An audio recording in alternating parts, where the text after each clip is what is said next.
Les militaires sont en colère en Côte d'Ivoire. Bonjour, chère population Les militaires sont en colère et ivoiriens. en Côte d'Ivoire. Écoutez, c'est Fonsi Ouattara et son régime.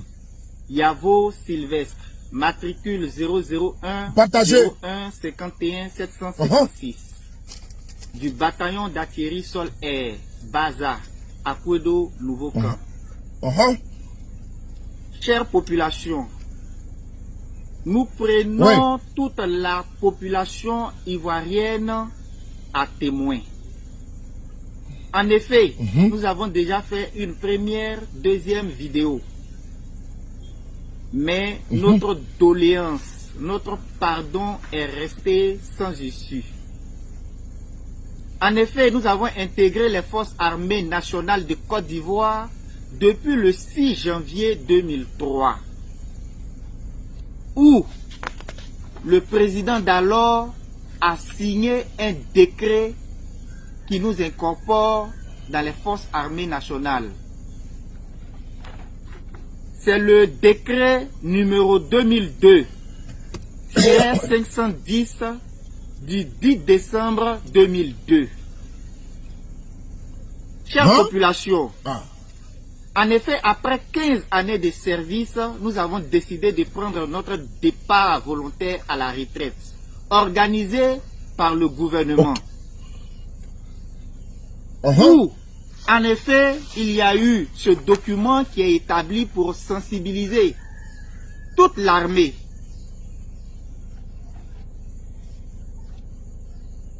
Où on nous disait que le militaire ayant plus de 15 ans de service allait bénéficier d'un pécule unique de 15 millions et en plus une pension de retraite. Mais après notre départ à la retraite, cela n'est pas respecté. Nous ne percevons pas notre pension de retraite. Et c'est ce que nous réclamons. En effet, depuis avril 2018, nous avons déposé les dossiers de pension au ministère de la Défense, Bureau Pension. Et c'est acheminé à la SEGRAE.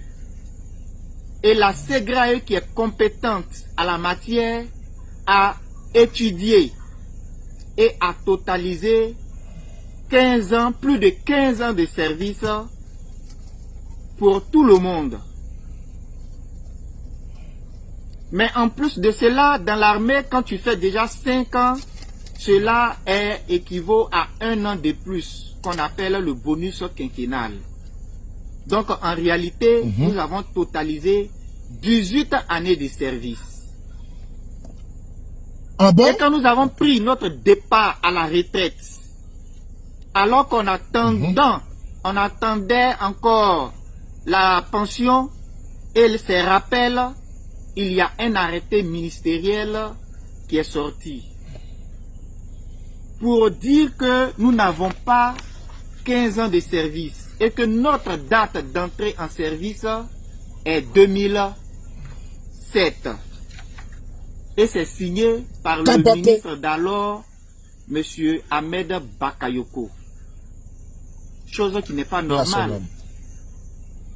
Parce que nous avons pris la retraite en 2018, sachant que nous avons totalisé 15 années de service.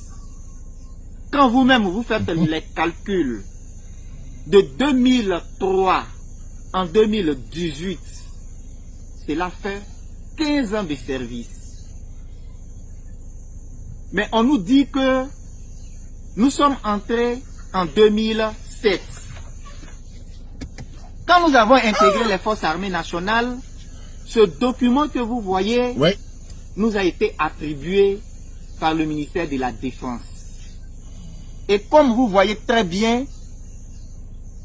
c'est marqué livret matricule 2001 2A. Et à l'intérieur, vous voyez le bataillon où je suis affecté. Le bazar. Et date d'entrée en service, c'est bien marqué 6 janvier 2003. Ce sont des documents qui nous ont été attribués par le ministère de la Défense. Chez nous, il y a un proverbe qui dit, le cimetière, même quand il ne fait pas peur, cependant il fait pitié. Quel est ce complot? À qui cela profite? Nous sommes fatigués, nous sommes exténués. Dans nos rangs, il y a beaucoup de morts, il y a beaucoup de désolation, il y a beaucoup de tristesse. Les enfants sont déscolarisés. Nos enfants ne vont plus à l'école. Et nous avons frappé à toutes les portes pour nous faire entendre, pour dialoguer. On ne dit pas que dans ce pays, que toutes les solutions peuvent être trouvées par la voie de la dialogue. Nous avons écrit au ministre de la Défense, qui est notre ministre de tutelle, à plusieurs reprises. Mais cela est sans suite favorable. On n'a jamais été reçu. Nous avons écrit, fait des demandes d'audience pour rencontrer le président de la République. Mais nous n'avons pas de suite. Nous ne savons pas si ce courrier arrive à destination. Et ça arrive à depuis destination, 5 ans, 6 ans, nous souffrons et nous peinons. Nous sommes fatigués. Trop, c'est devenu trop.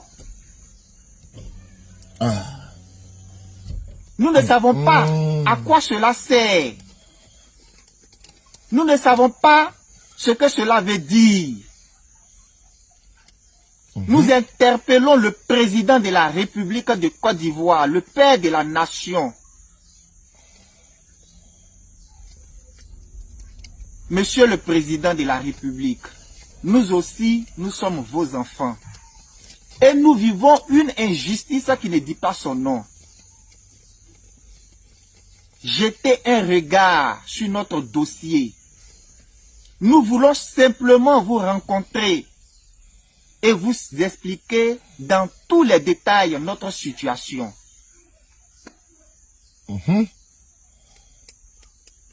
Albert Einstein disait,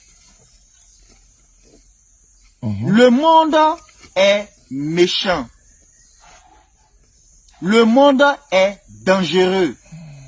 Non pas à cause des gens qui sont méchants, non pas à cause des gens qui font la méchanceté, mais à cause des gens qui regardent et laissent faire. Monsieur le Premier ministre de la Côte d'Ivoire, Monsieur le ministre de la Défense, vous n'avez pas causé cette situation. C'est peut-être une incompréhension. Nous ne savons pas. Mais nous ne pouvons pas rester là et attendre des mois, des années et des années. Et nous sommes en train de mourir financièrement. Nous sommes en train de mourir physiquement. Et nous ne savons plus quoi faire. Ce complot est-il mis en place pour nous exterminer? Jouer avec le feu. Jouer avec le feu. Franchement dit, nous ne pouvons plus rester sans rien dire. Nous ne sommes pas des gens, des voyous, des bandits. Voilà pourquoi l'éducation que nous avons reçue dans l'armée dit que la discipline est la force principale des armées. C'est cette raison, c'est cette éducation qui fait que nous frappons à toutes les portes pour nous faire entendre. C'est cette éducation qui fait que nous sommes allés rencontrer des autorités du cabinet du Premier ministre, du cabinet du ministre de la Défense, des autorités de la présidence, Et jusqu'à présent, personne ne veut nous recevoir. Personne ne veut nous écouter. Vous voulez qu'on se jette dans la rue, nos épouses, nos enfants et nous. Nous ne voulons pas troubler la quiétude des Ivoiriens. Cela n'est pas de notre intention. Nous réclamons ce qui nous revient de droit. La CEGRAE a bel et bien totalisé plus de 15 ans de service pour tout le monde. Et c'est cet arrêté ministériel qui donne moins de 15 ans qui fait tout ce qui est difficulté. Mais là, nous avons tous les documents. Nous avons le décret présidentiel qui nous a incorporés dans les forces armées de Côte d'Ivoire. Mais d'où vient cette nouvelle date qui nous est attribuée? Et on n'a même pas eu connaissance de cela. Si on a travaillé, on a décidé de partir à la retraite, c'est parce que nous savons que nous avons droit à la pension. On ne peut pas nous laisser partir à la retraite. Et plus de 11 mois après notre départ, on fait sortir un arrêté ministériel derrière nous pour nous dire que nous n'avons pas droit à la pension. C'est pas normal. Ce n'est pas juste.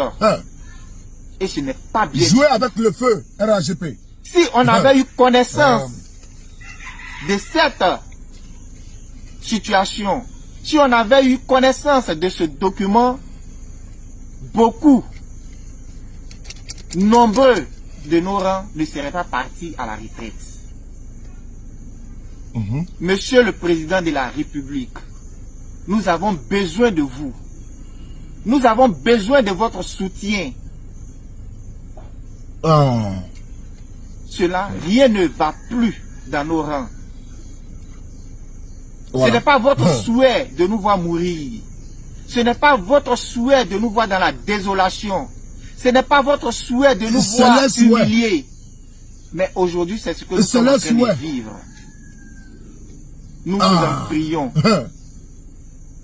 Les autorités ivoiriennes, les cyberactivistes, nous vous en prions. Je suis là. De par vos voix, je vais répondre. Nous demandons pardon au président de la République pour être reçu, pour qu'il puisse nous entendre. On va parler. Pour que nous puissions lui présenter tout ce que nous avons comme document. Il va entendre ma voix, il va entendre on est fatigué. On a adressé des courriers partout, à l'ONU. On a adressé des courriers, même au roi des rois. Mais cela est sans suite favorable. Aujourd'hui, nous ne pouvons plus rester dans nos maisons et mourir financièrement. Aujourd'hui, nous ne pouvons plus rester sans rien faire. Nous voulons être reçus par les autorités compétentes pour que ce problème soit réglé une bonne fois pour toutes. Nous sommes un collectif de 1109 soldats partis à la rue. Un collectif de 1000 et quelques soldats partis à la retraite. Voici une bombe à retardement qui est là. Partagez la vidéo, mettez des j'aime, mettez des cœurs. L'armée du Côte d'Ivoire, c'est la seule armée là où les soldats se battent pour demander pardon. En Afrique, là, la seule armée qui est marginalisée, qui est humiliée à chaque fois, c'est l'armée ivoirienne. Voici des soldats pleins, des commandos pleins. Des soldats qui ont bouffé leur argent. Ils sont obligés de faire vidéo pour parler. C'est des pères de famille qui sont humiliés. Actuellement, je vous parle. Mais quand des soldats ici, on se souvient en 2017, à qui Ouattara a promis des maisons et plusieurs millions là. Quand ils ont pris des armes là, Ouattara a payé cet argent. Ouattara a payé cet argent et puis il a mis Bassou dessus. Chaque militaire a eu pratiquement 15 millions. Voici les pères de famille, des soldats ivoiriens qui sont obligés de venir appeler au secours sur Facebook. Des militaires. Et si demain, ces personnes commencent maintenant le but de botte, on va dire qu'il y a coup d'État en Côte d'Ivoire. Voici la frustration qu'elle a aujourd'hui. Le monde entier est au courant. Ils ont volé leur argent, il faut qu'ils remboursent. Frères et sœurs, voici la situation des soldats ivoiriens en Côte d'Ivoire.